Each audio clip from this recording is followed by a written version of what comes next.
चालीसा 40 चौपाइयों यानी पंक्तियों में लिखी गई हनुमान जी की सबसे ज्यादा लोकप्रिय और असरदार प्रार्थना है, जिसे गाते ही हमें अपने अंदर एक अलग ही जोश, अलग ही पॉजिटिविटी महसूस होने लगती है।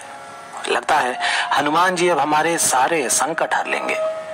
तो जो भी हनुमान भक्त हैं वो हनुमान जी को प्रसन्न करने के लिए हनुमान चालीसा जरूर पढ़ते हैं।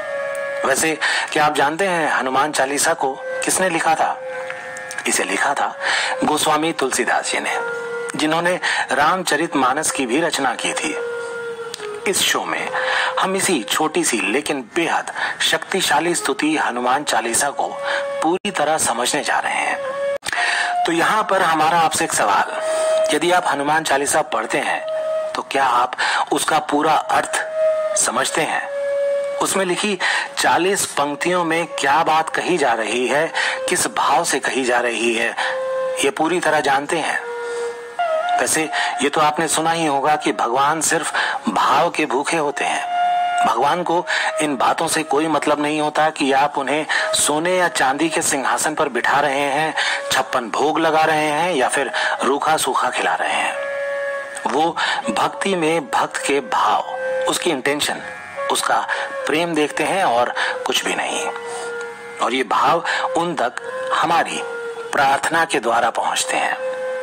हम प्रार्थना में क्या शब्द इस्तेमाल कर रहे हैं, कौन सी भाषा इस्तेमाल कर रहे हैं, क्या पहनकर, कहां बैठकर प्रार्थना कर रहे हैं, इन सभी बातों से ज्यादा जरूरी बात यह है कि प्रार्थना करते हुए हमारे दिल से क्या भाव निकल रहे हैं। इसलिए कोई भी प्रार्थना या स्तुति करते हुए हमें उसके अर्थ को अच्छे से जानना बहुत जरूरी है, क्योंकि जिस बात को हम समझते ही नहीं उसको बोलते हुए हमारे अंदर से भाव कैसे उठेंगे। जब समझकर प्रार्थना की जाएगी तो वो पूरे दिल से, पूरे भाव से उठेगी और फिर भगवान तक पहुंचेगी भी जरूर। हनुमान चालीसा हनुमान जी की सबसे ज्यादा प्रसिद्ध और असरदार प्रार्थना है। इसलिए हम सभी हनुमान भक्तों के लिए ये सीरीज लाए हैं, ताकि आप जब भी हनुमान चालीसा पढ़ें तो पूरी समझ से, पूरे भाव से पढ़ें, जिससे आपको उसका पूरा लाभ मिले।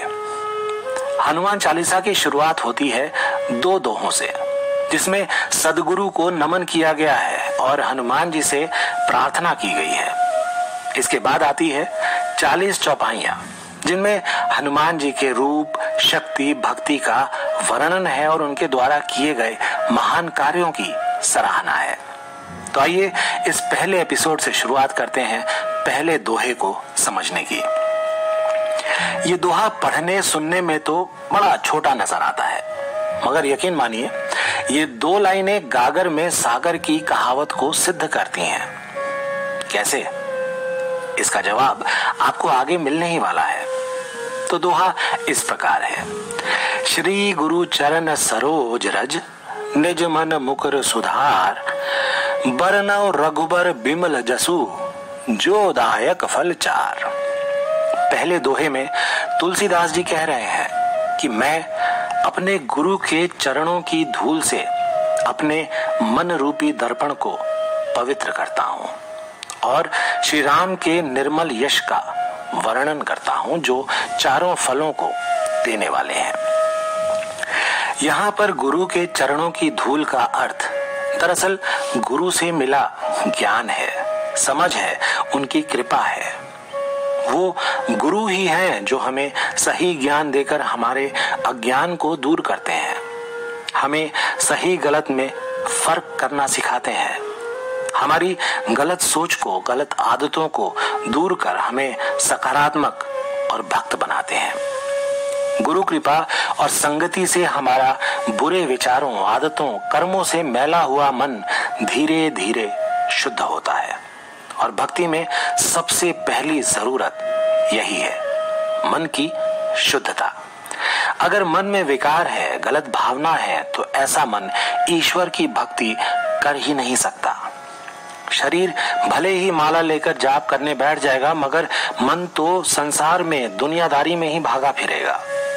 इसलिए तुलसीदास जी पहले गुरुदेव का ध्यान कर, उनकी शिक्षाओं को याद कर अपने मन को शुद्ध और स्थिर कर रहे हैं और ऐसे शुद्ध मन से श्री राम के महान यश का वर्णन कर रहे हैं।